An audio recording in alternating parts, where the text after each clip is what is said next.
Hey everyone, welcome back to the channel. In today's video, I'm going to show you exactly how to fix the Harman Kardon Onyx speaker that keeps shutting off in 2026.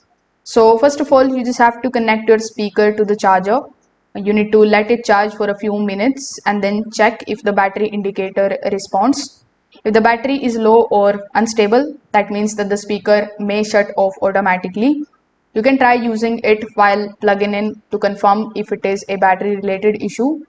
Afterwards, you need to consider the auto off feature. If no audio is playing for a while, the speaker may turn off to save the power. So keep the audio playing continuously to test if this is the cause.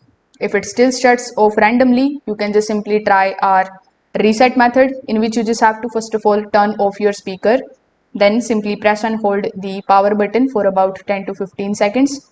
Then you just have to turn it back on, and this is going to help reset the internal glitches that may cause the shutdown issues. You can also try a different power adapter or cable if the problem continues even while plug-in. That means that the issue may be with the battery or internal hardware. So in that case, you just have to do nothing but to just replace that particular part that is causing the problem. So if this video helped you out, make sure that you like this video and subscribe to the channel.